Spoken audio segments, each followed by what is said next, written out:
So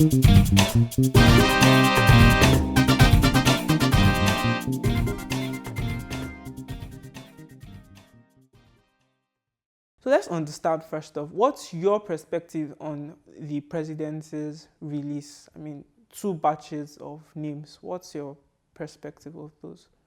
I think that we must be careful in this country that we do not walk our nation into a frenzy, and when the consequences of that frenzy starts, we may not be able to control it. Those who manage information at the government level must understand that there are tolerable innuendos at party levels. There are tolerable over innuendos from the populace. But when the spokesperson of government begins to not measure words, knowing fully well how convoluting information manipulation and propaganda and lies and exaggerations can appear to have the garb of the truth and could easily be believed and acted upon by a larger member of a society in an environment where the social stabilization issues in Nigeria are clear for all to see, you will just say that it's better that we all calm down a little bit and recognize that we still have a nation to build whatever we want to say.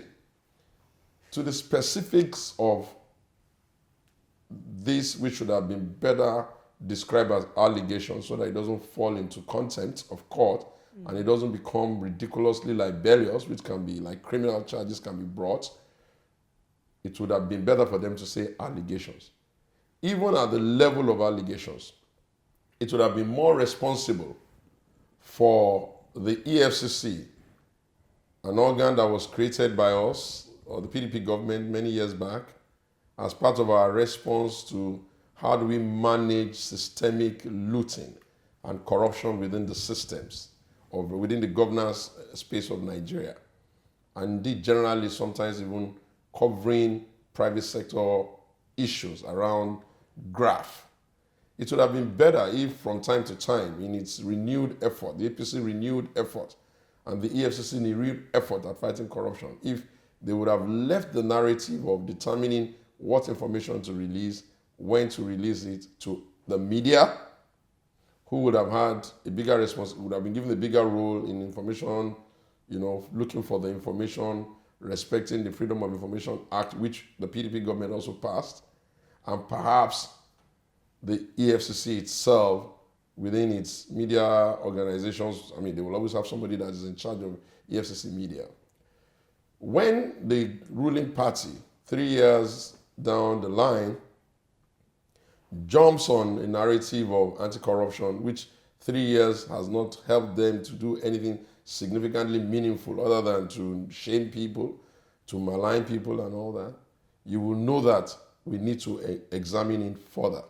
In examining it further, you will ask, if a case is in court, the grand norm and the general opinions all over the world is that you may not compromise the case significantly. It's supposed to be sub judice. And when a case is when matters are sub judice, it means whatever is being alleged has been brought to the court, and it is the responsibility of the person that is alleging to prove, and it is the duty of who is being alleged to provide a robust defense.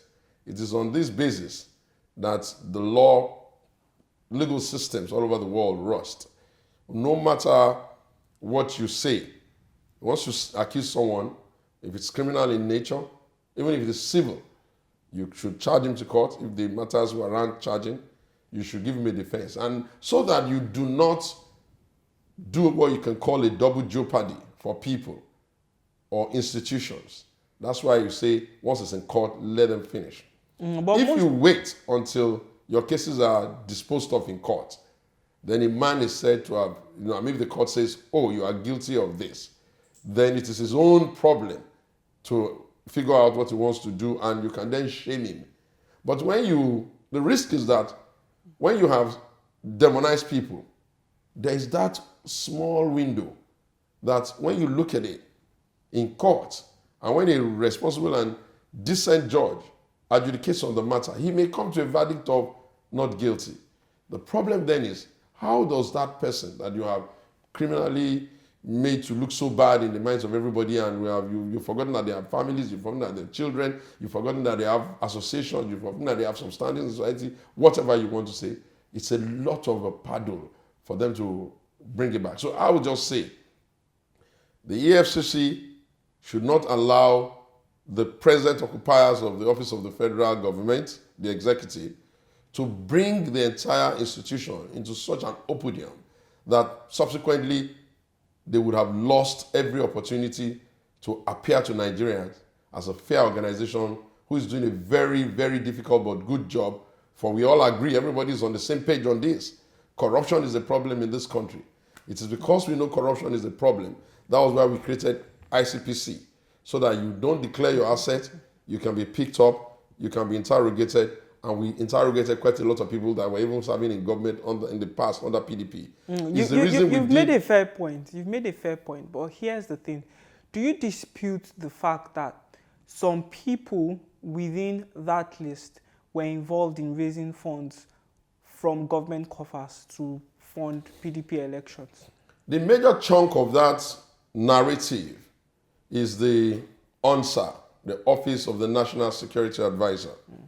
For the purposes of all Nigerians and those that are not around government and who have never been in government or who have never been interested enough in these matters, I need to explain something. You see, at local government levels where you have a chairman, at state levels where you have governors, in the presidency where you have the president, there is a very opaque allocation that I've always wondered, what's the meaning of this that they call security votes? The thinking behind those who allowed it, it's a hang-on, it's a carryover from the military era that we've not been able to drop. The thinking behind that or that we've not been willing to drop. We've not been able to drop. If they drop it, then it's dropped. We can never be too sure whether they're willing to drop it or but the point is that it's not been dropped. I wish they would drop it. What I'm trying to educate people here, what that thing imagines is that there are some issues that comes up that maybe there's a crisis somewhere and the governor needs to react very quickly, or the local government chairman needs to react and the presidency needs to react very quickly. That money is always, there's something called security vote. The quantum of money that is allowed each of these arms is different. I do not know exactly how much the security vote, but they are usually budgeted for. Some presidents will use their security vote for whatever, some relationship with other country, this and that. Some presidents will use it for gifts, some presidents, they will use it for different things. So I kind of think that in the first instance, should the National Security Advisor be in charge of the security votes of the president? Your guess is as good as mine. But the big issue that is now basically embarrassing the PDP and embarrassing everybody that's involved with PDP is that there are allegations to the fact that some money were appropriated in the office of the National Security Advisor and probably that money was bazared. Problem is this. If you sit as, say, the case of Olisa Metu, you're just the National Public Secretary of the party in that era. And the system in Nigeria is that the leader of the party is the president and the leader and the state is the governor all the way to the local government. The problem with people like Olisa Metu is that if the president now calls an Olisa Metu, who is the National Publicity Secretary, just like if the president were to call Abdullahi or if Bola Tinubu had called Lai Mohammed or any of those people who have the responsibility of managing information management for parties and says, look, we have a challenge with the way people are appreciating our activities at some level. We need you to go and do town hall meetings across board in the country and host the town board meetings in such a way that we can get a bigger buy-in, and we need you to do media, we need you to do television adverts and all that. And then the guy says, okay, let's work up on the budget. And they work on the budget and presents a budget. If the president tactically or whoever is ordering, or the local government chairman tactically says, okay, no problem, give him the money. You know that fellow that is in charge of the party He's not part of government. He can never know the trail of the way money moves. The way money moves in government is that you make requisitions, approvals are given, you follow the approval, and then the money is released. But when money is coming from one source to people that are not part of that process, it is almost Herculean, near impossible to know exactly how they source that money. It doesn't make it right. Don't get me wrong. It doesn't make it right, but it makes it double wrong to imagine that somebody who's managing campaigns can always know where the money comes from. It's like saying, in a couple of years' time, when I want to run for presidency, I come to Sahara and says, I want to buy media space, and I paid that media's money, and you gave me a receipt for the things you were going to do for me, maybe advert, take my jingles and all that, and then I win or lose, and a couple of years down the line, somebody comes and starts accusing you of being a thief because you ought to have known that somebody stole the money. So that's that for someone like me too. For someone like Secondus on the list, you see, I don't just defend them. I don't defend them for things that are indefensible. But there are some things that you need to say, hey, hold on, guy, what's going on here? For the Secondus case, because he had just emerged as our national chairman, and he has started to do some creative things to show that the party is not going to be business as usual, to distill internal democracy, to ensure that nobody should come to Wadata and be looking for money, to be bribing anybody because there are no votes in Wadata. Such strong statement. I then wanted to know how he could have found himself on that list. And do you know what I found? I called his lawyer. I said, look, what's going on here? Give us some information. And the lawyer told me that, look, the only thing they ever invited him for was that some businessman donated vehicles or whatever and gave the vehicles maybe to the party or something. And that they didn't say that he bought the vehicle. They just said he came in possession of the vehicle. And that perhaps the man would have stolen the money with which he bought the vehicle. It's a little bit nasty. If you handle stolen But goods, there's a 200 million naira allegation. I am coming there. Now, the EFCC takes him, they arrest him and hound him and probably detain him. His lawyers go to court and they go through the whole process. Justice Toso of the Abuja High Court, Federal Court in Abuja, came to the verdict that, no, you guys are wrong. This guy has not done anything. He's not done anything wrong. You can't prove this case. There's no reason to hold him. And then punish them to the tune of 10 million compensation to Secondus. Since that day, they did nothing until it became status bad to go to the Court of Appeal to appeal. When it almost becoming status bad, they go to the Court of Appeal to fight that it should be relisted so that the appeal can go on. They don't prosecute that case. They've never invited him back again. They've never discussed any issues or even asked him questions around money. The next thing he's seeing is that his name is number one on the list. Now, you will ask, if you are to, you see, the position of a government after a party has formed government is that it's very delicate. When your party forms government, if you converse and campaign and government and the people give you the responsibility to govern, there is a small dichotomy. The party will exist for all of time, but that government is termed. It's probably 4 years or whatever term that is agreed on by the Constitution of Nigeria. For chairman, is the local government chairman usually around 3 years, and governors and presidents and senators and all of that 4 years. Now, you see, within that 4-year cycle that government has been formed, it is the duty of the operators of that government, from the president down to his last essay, from the governor down to his last essay, from the commissioner, from the chairman of local government down to his last essay, to be the accounting officers of whatever resources that come before them. There is no linkage for the party to either stop approval, prevent approval, disrupt approval, or even audit. So that's part of the reason why you see that over the years, what the PDP governments, successive government from Obasanjo down the line to Jonathan, and I can tell you what each of them did to strengthen anti-corruption. Some of them created the institution, ICPC, EFCC, and all of that. We even did at one point. But let's come back to the Uche Secondus story that you were talking about. Yes. What happened? Why was he accused of 200 million naira?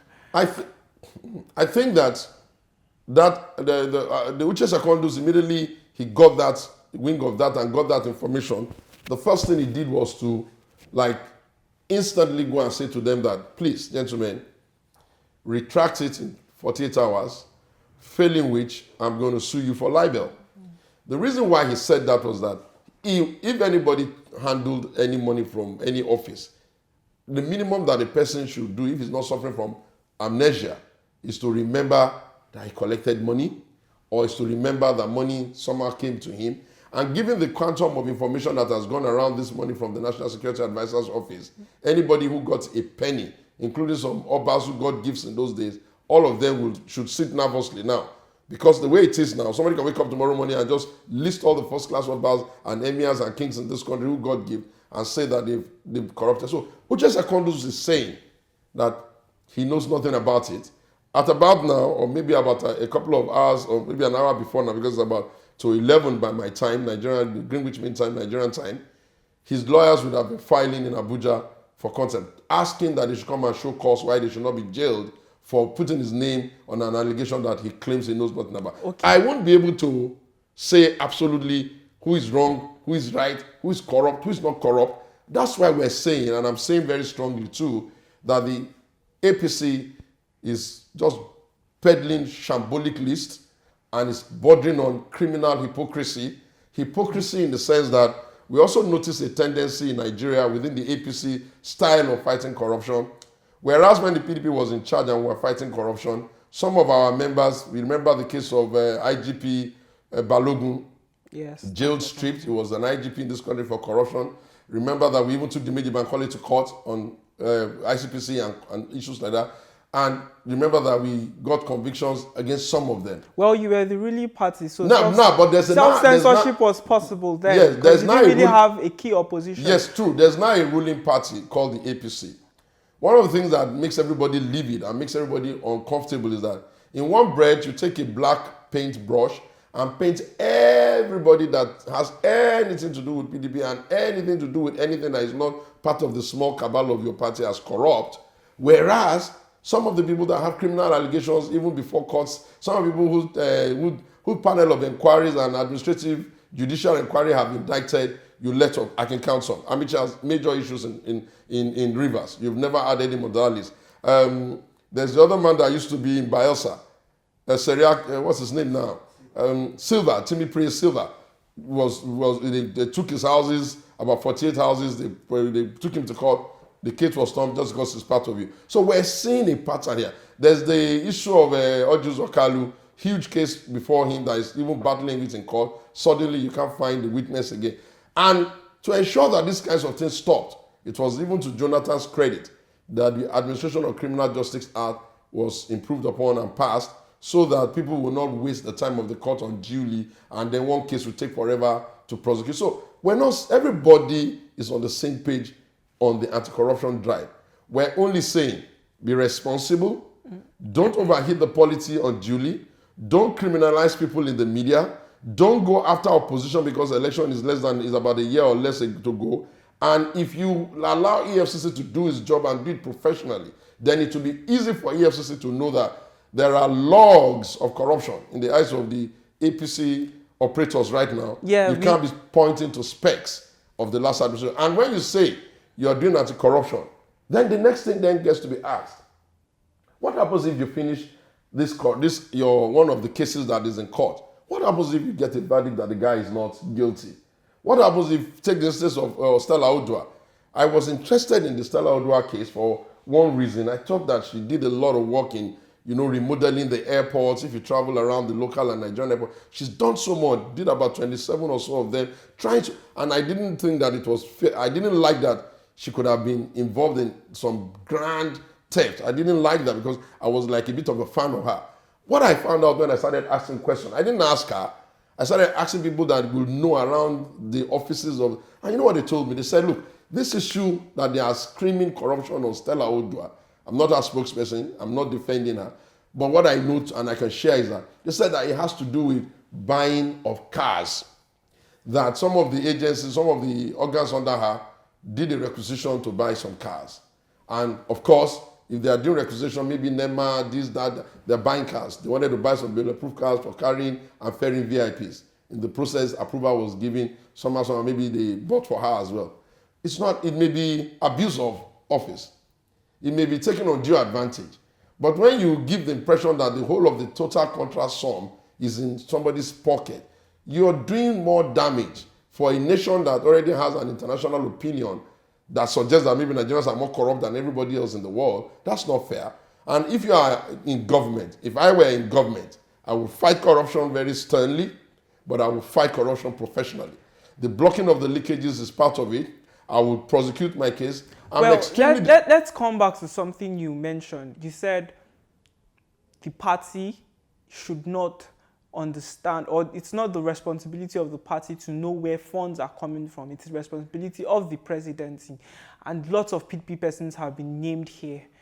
How is the party funded? How is funding for parties sourced?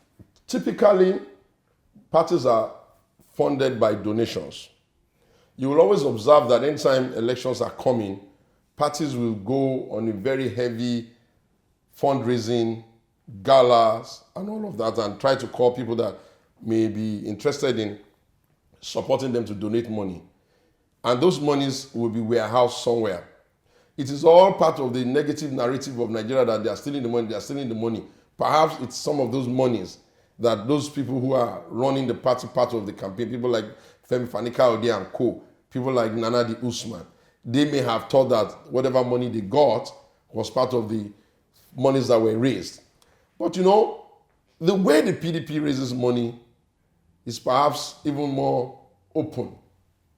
The issue is that the way the APC makes money is totally opaque, and it gives the impression that manna falls from heaven for the APC, which we know it doesn't.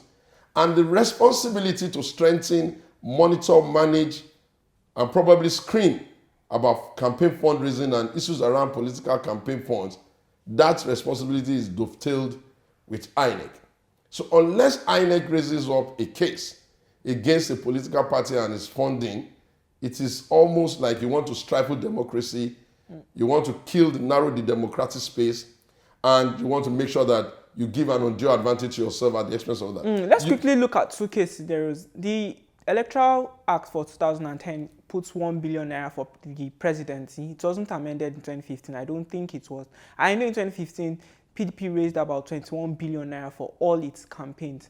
Now, would you say that funds are not gotten from public coffers? Because we also have the case of Ifeanyi and the NNPC retail headquarters, how money was moved from there for the Ekiti state elections. So would you say categorically here that PDP did not source funds from public coffers?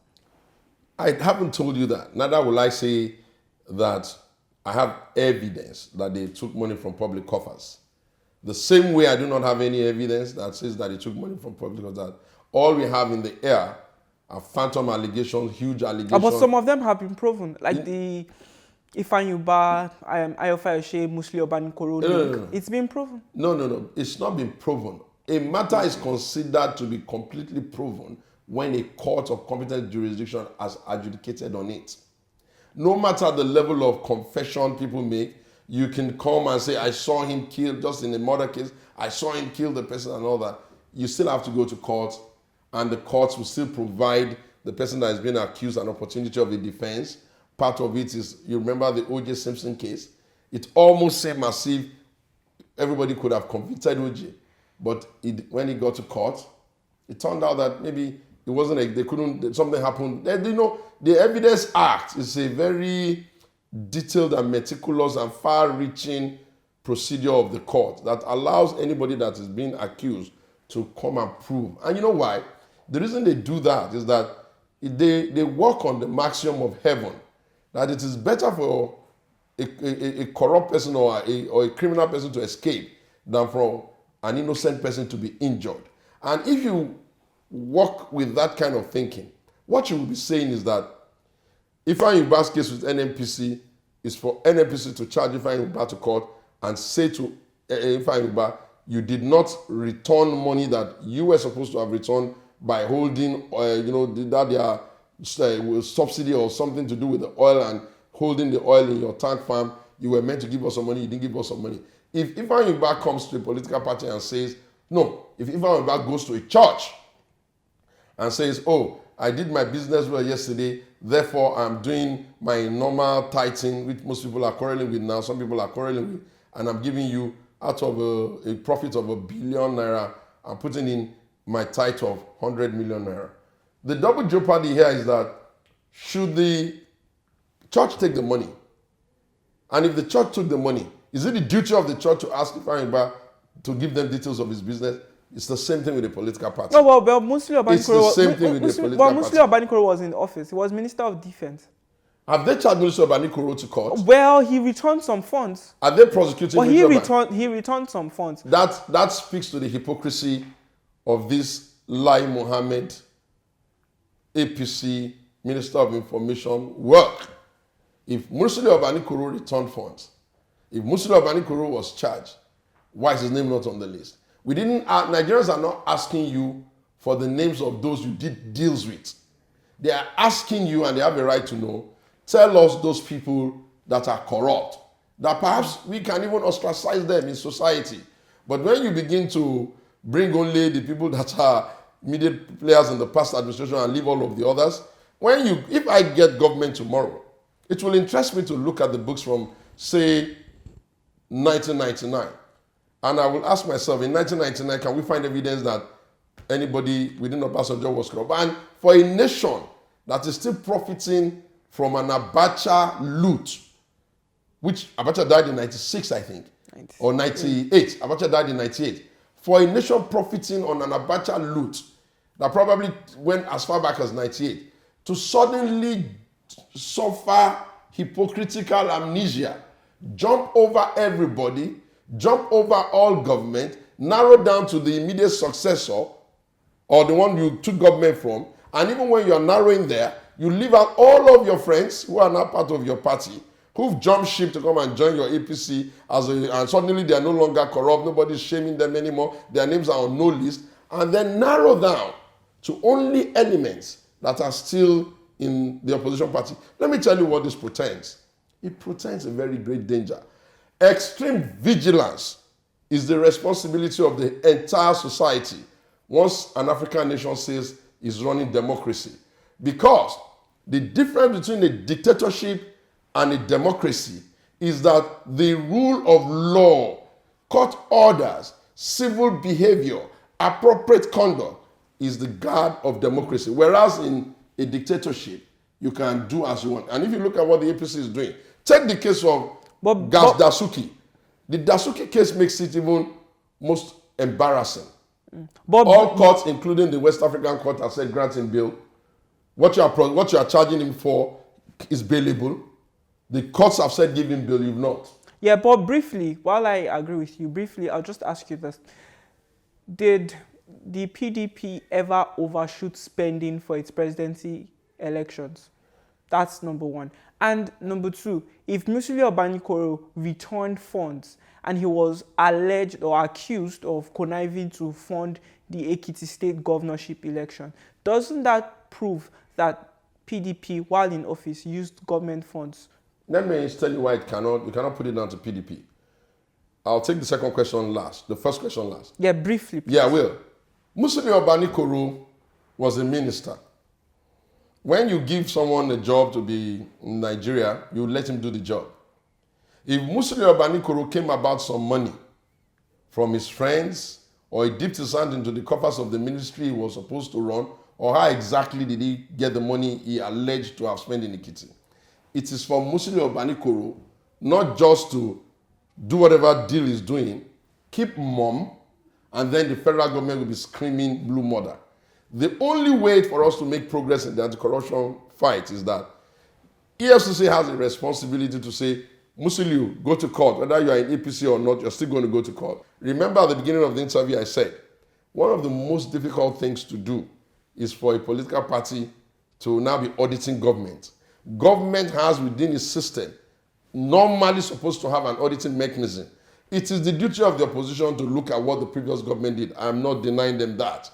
But that must be done professionally, using auditors, so proving cases, you've made being this point. Objective, being fair, being broad-minded, being thorough, being all-encompassing.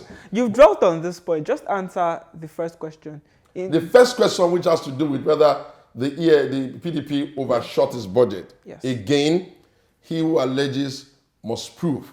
That's where I will normally expect. But you have been a DG of campaign. Yes, I have been a DG of the campaign. Yes, so you would know if the PDP sometimes it's not as it seems.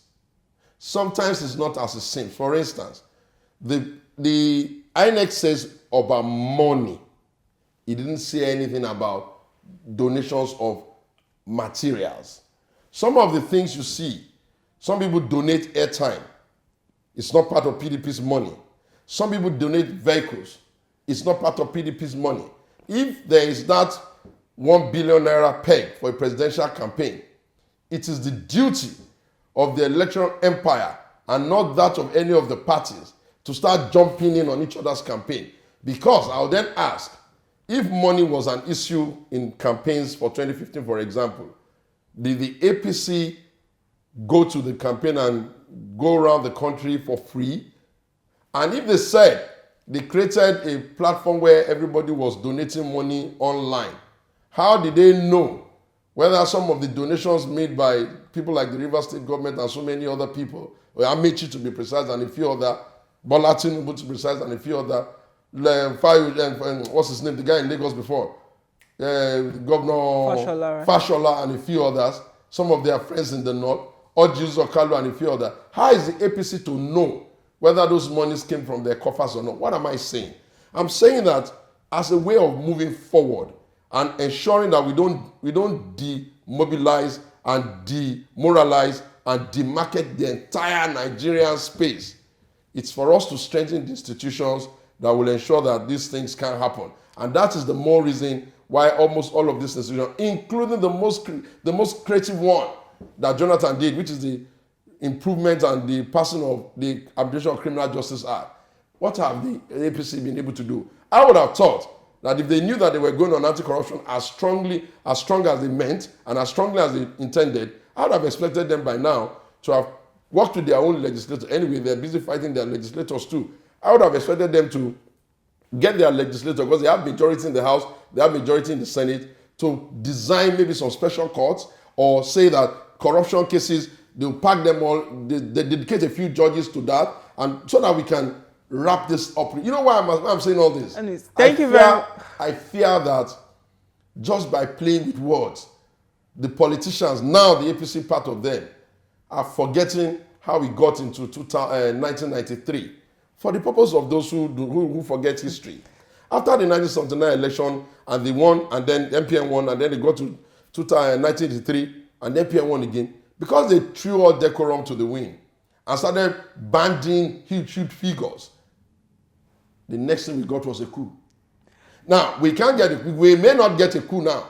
Are we going to be playing with an unmanaged revolution because we are playing with figures? Because we are banding figures that are not... If a case is in court, leave it in court. Let the media, as a third member of the estate, it would have been a different thing if the medias or the media houses or journalists were the ones shaming these people. Thank you very much, Mr. Sowunmi. It's a very controversial debate, and it won't end if we don't stop the conversation.